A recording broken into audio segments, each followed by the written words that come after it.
So, the past two shurim we explored this idea that the Rambam said. So this is the fifth parak, right? We're now the third part into the fifth parak, and yesterday we saw the Rambam discussing in length, and we're not finished yet, the fact that you can have that a person always has to have the ultimate goal. He has to always be aware of his ultimate goal, where he's going, what he wants to do with his life, and where he wants to get to. Because sometimes you can have two people engaging in very similar behavior, and they are going in two opposite directions.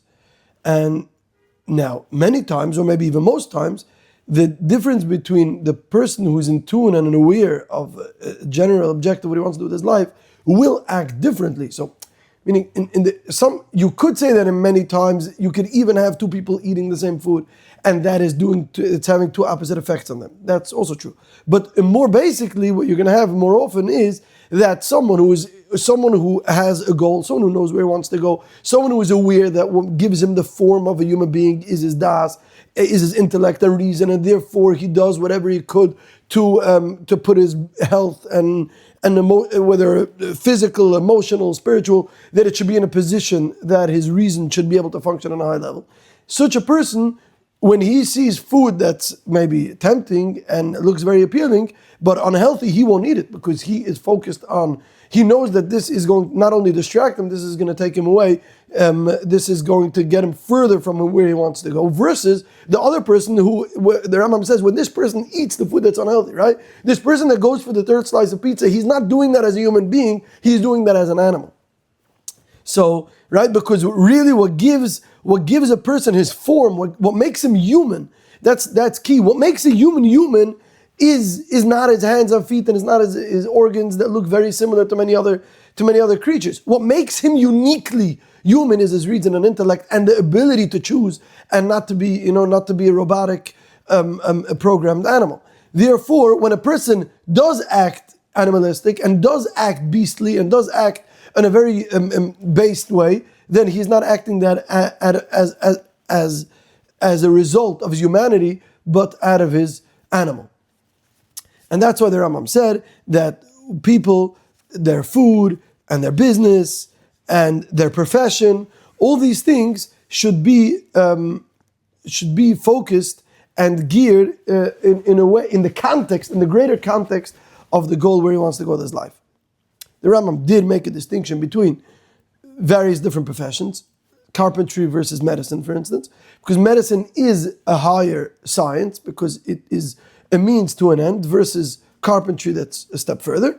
But obviously, everything depends in the focus, and that's what the Rambam says, even though medicine is an important profession and maybe has a very important role, but if someone who is healthy for the sake of being healthy and not for the sake of his das is not different in any way, and it's very important, he is not different in any way than the guy that's eating because out of temptation, right? Because they both are doing something that have absolutely no inherent value, right? If two people engage in an activity that doesn't have any inherent value, so one is worse, it's even difficult to say worse and better because they both are meaningless in and for itself. So let's say we're going to say that, just for instance, right?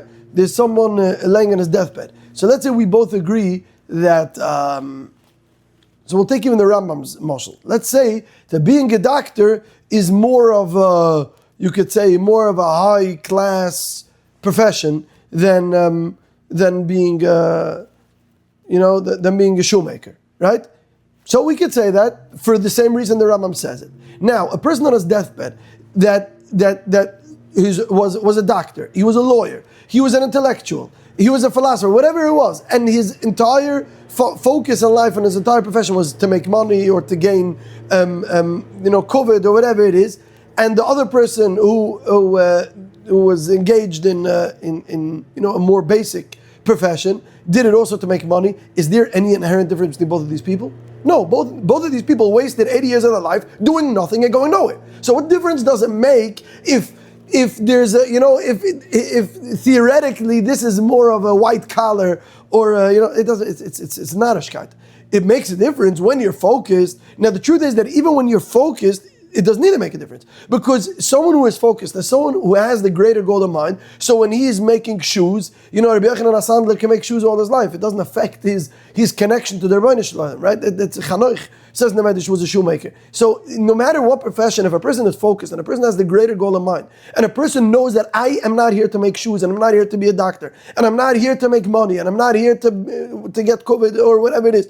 I am only doing all these things as a means to an end because I want to be healthy for the sake of developing my mind and developing my connection to the Rebbeinu Shalom. Then all these things have, then all these things are virtuous actions going in the right direction. Versus you could have the most white collar of all, of all professions. You could be a doctor and a philosopher, but if you do it for the sake of the science itself, or for the sake of the medicine itself, or being healthy itself, that is not a praiseworthy goal at all.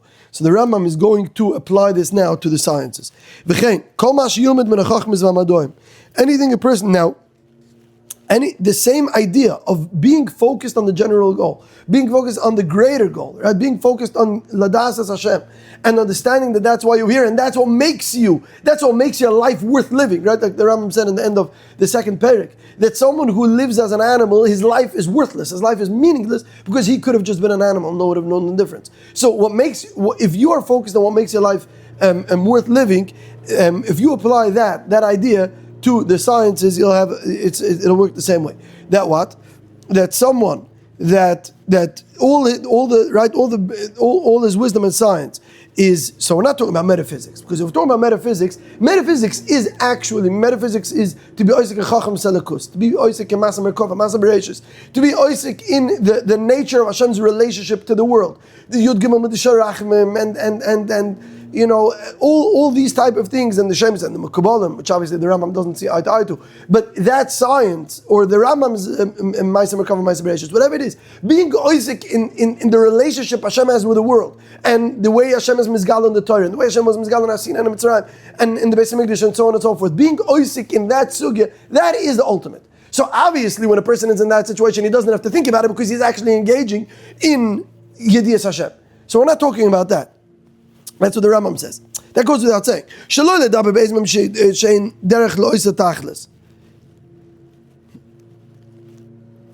Because that's obvious that that you're being focused on the greater goal.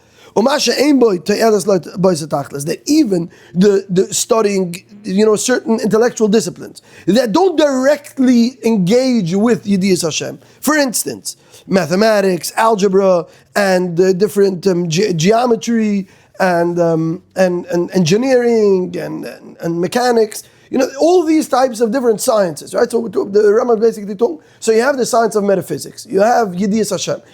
That is knowing the nature of the existence of Hashem, and the Hashgacha Pratis, and the midas of Hashem, and all that. That is obviously Yediyas Hashem. That is proper Yediyas Hashem. That is the highest level. That is why we're here in this world. This is what we're here for. To know Hashem, to understand His ways. That is the tachlis. So we're not talking about when a person is actually oisik in Chachmas HaTorah and in Chachmas Hashem, that obviously is connected, and that's what his focus is. But we're talking about when a person is studying different sciences. There is a great tachlis in learning mathematics and algebra and physics, right? Actual physics and engineering and all that, because. So what should be the tachlis? So first of all, because that is engaging your mind itself. That is doing exercise, right? So if you're going on a race, yesterday we had the analogy of a professional wrestler, right? So a professional wrestler is when he does exercise, it's an entire picture, right? They don't just exercise, their biceps or whatever it is. I don't even know exactly which muscles are primarily engaged in wrestling, but they'll do overall exercise, because you teach your muscles, every muscle. There are many other areas that you need to perfect in order to exercise in order to get the desired result. So therefore, when you are not, the reason why there's a value in the science of algebra and geometry and engineering and physics is because that sharpens your brain. That teaches your brain how to think and how to process and how to dissect. And so that is just exercise for your brain muscle, which is going to be important. Again, that isn't algebra in it for itself is not the goal. But if you sharpen your mind with algebra and geometry, then that will take care of your brain muscle, and then you're going to be able to be masig more when you're going to be oisik in Yediyas Hashem. And then and obviously then there's a higher goal, and that is almost touching on the goal itself, and that is it teaches you logic. Thinking logically and being able to compare one thing to the other, make an argument, understand what's a proof and what's not a proof, understanding the whole process, processing information, comprehension, dissecting, and analyzing, dialectics, all these type of things, which are extremely important in the sciences and are absolutely critical if you want to be in Yediyas Hashem, because everything in Yediyas Hashem has to do, you have to understand the raya. If we're handling the way Hashem's Ashgacha Pratis works in the world, and you can bring a raya from something, you have to know, is that a proof, is that not a proof? How do you figure that out? How do you find the truth? Because the truth is hidden under so many levels, right? The truth isn't out there. The truth is something that we need to know, and it's a lifetime of exploration and trial and error until you can get to the ultimate truth. And knowing that truth, you have to know the science of logic. The science of logic is understanding arguments, understanding ideas, dissecting ideas, and understanding the cause and effect. It's a tremendous area of knowledge which a person must. That is an absolutely necessary step if you want. So that is different than math, right? Because math and engineering and physics are important to sharpen your mind, which is important. But logic is even more important, right? A person should comprehend. Shlita b'idiyas hahekish. He should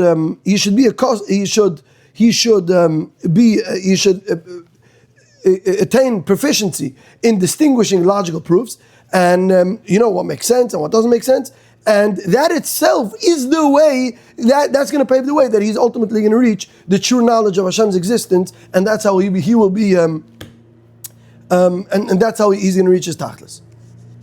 So now we explored why it's so important for a person to be focused on the greater goal, where he wants to go. Not only when we're talking about studying medicine, right? So his body and the food that he eats and how much he sleeps and the intimate relationships he has and the business and the neighborhood that he lives and all these things. That is all extremely important, and that's where we explore the value of medicine as a science. And then we saw that a person makes money and a person does whatever he does to gain property and whatever it is. So that also he has to stay focused in that way. And not only that, even in the sciences, all these things have to be geared and focused in the right direction. And now the Ram is going to talk about speech. So we're really covering all the bases, right? We're covering every area of human interaction and human action in general, human behavior. And every single area, the Rambam is telling you why it's absolutely critical for you to be focused at every moment and only do whatever is going to take you closer to your goal. Eat and don't eat, and what to work, how much to work, and when to compromise. And the same thing is when you study sciences, don't get lost in the science itself. If you're studying algebra and geometry and whatever it is, understand that there's tremendous value in it because that's going to sharpen your mind, but don't stay stuck. Stay focused that ultimately what you want to do is you want to graduate, you want to go to studying the science of logic and understanding how, arguments and the discipline of logic, and that is ultimately going to get you to Yediyas Hashem. Now we're talking about speech. Everything a person speaks, kol divrei adam.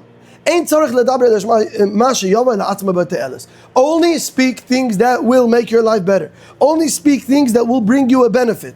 Either that, or things that will ward off harm to your soul and body. When you study, so you can study about acquiring a virtue. You can. So we're talking about speech, right? So when the value of speech is that a person speaks. So a person speaks in either he speaks about attaining a certain mala, a certain virtue in midas and seichel, a certain positive action as an ideal, or he praises a person that did it, peeled potatoes. That is speech worth speaking. Tzanzeruf didn't sleep with it. Now that obviously Tzanzeruf is not sleeping with a penny at home is complicated, because you have to know that's not the ideal. That's only what he did.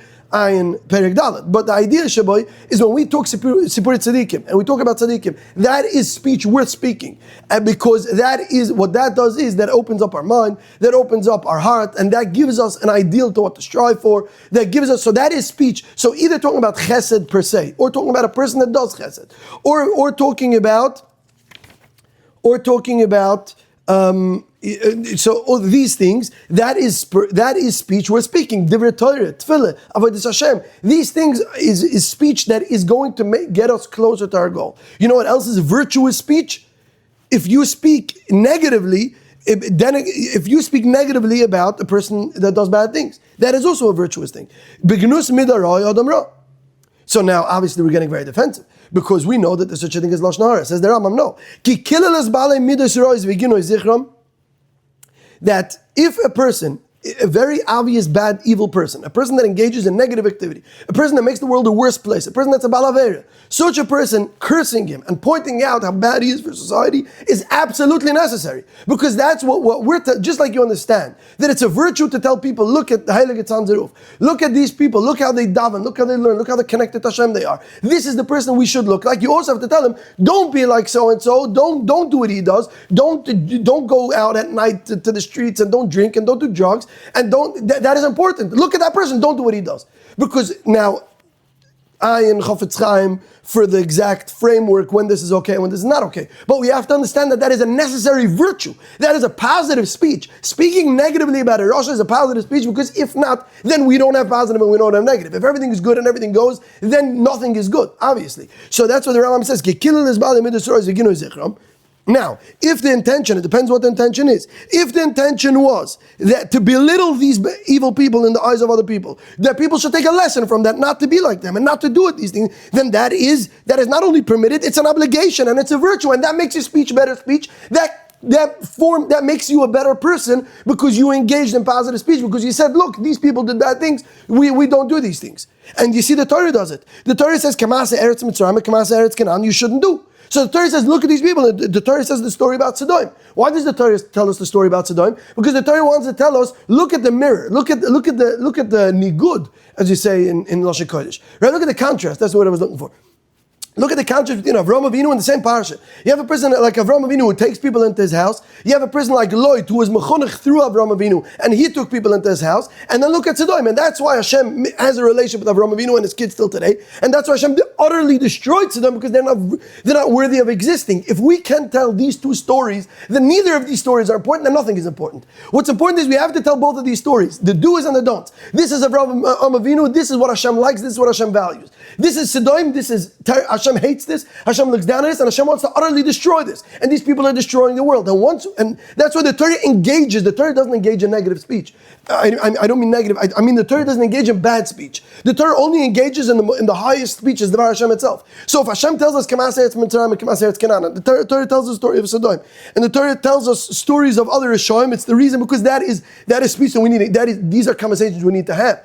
So when we're talking, so again, the Rambam going back to speech we need to have. So the Rambam says anything you'll see in the Psukim, talking about bad people and people that have bad midas, and people that engage in bad behavior, and the Torah condemns them, and at the same time, in the same pasuk, right, the Torah is going to talk about the virtues of tzaddikim, Avram, right? That's the perfect example. You have one parasha, the Torah talks about Avram and Sodom, and the Torah talks, and so that is the point what the Torah is trying to tell you, which is very beautiful, because here there's something that I looked for this source a long time. I found Reb Sadi Goin says this, but really what the Rambam is saying is that the point of the entire Sefer Bereshis, the reason why the Torah starts off as a storybook and not as a law book, is because the Torah wants to tell you what Hashem values and what Hashem doesn't. What what Hashem likes and what Hashem doesn't. And therefore, when we want to go in the ways of the Torah, we have to tell our children, look at these big tzaddikim, look at these heilig Yidden, look at the people that learned and daven and do tzedakah and give away so much from themselves and from the time, and they don't live, with any intention of being, they're not selfish. The same time, you have to tell them what that person just did is absolutely unacceptable. And if there's a Rasha that did something for Hesia that you could condemn, then you tell them, look, what that person did is horrible and it's unacceptable, and Hashem hates him, and this person is opposite of everything that the Torah stands for. These are important conversations. So when we're talking about speech, when we talk about speech, there is speech that is necessary speech, and there's speech that is going to bring you and to carve you to make you a better person. And when a person, and this is what the Rambam says, if a person, when a person understands that ultimately what I want to do, and his goal is clear in his eyes, when he knows that he wants to perfect himself physically, emotionally, and spiritually, that he should be in a position to connect to Hashem intellectually, then you're going to see a very interesting thing. That's very interesting. So the Rambam says you're going to see suddenly that you're going to stop doing a lot of things. My great uncle, is my son, Rabbi, he's also professor, Rabbi Aaron Torsky. So he's my grandfather Torsky's twin. So he told me that he had a surgery, this is years ago, something to do with a polyp or something, I'm not sure, and he couldn't speak. So everything he had to do, I think he wrote about this in the New York Times. Afterwards, he wrote an article about this, if I'm not mistaken. So he had to write everything down. He couldn't speak for 2 weeks, and anything he wanted to say, he would have to write down. And he said the process of thinking about what you actually want to say and weighing, is this important enough that by the time I write it down, that person is going to be interested? Is there any value in this comment? Does it mean anything? It completely transforms your perspective on speech, because you're sitting around people and people are just talking because it's for free. People are just talking because it's just, and you have a whole bunch of blabbering going on for absolutely no reason, and also it's stupid and silly, and it's not doing anything. If you have to write down everything you want to say, now again, I don't know if we're there, but just as an experiment, it's mind blowing how much, how stupid and silly we sound. Record yourself, have someone slip a recorder into your pocket for a day, you won't be able to look at yourself. So says the Rambam that you'll see if you're focused and you're in tune and you only do things that are necessary or things that are going to bring you closer to your greater goal, you're going to see you're going to stop doing a lot of things you do because they're unimportant. And they're silly, and they're stupid, and they're animalistic, and you're just going on autopilot. It's the default setting. Default setting is not the human setting. That's not what makes you special. That's what the Rambam says. The person is not going to indulge. If a person is focused, he's not going to be busy making fancy drapery in his house. He's not going to paint his house. He's not going to spend money on paintings. What does he need this garbage for? What's it do for him?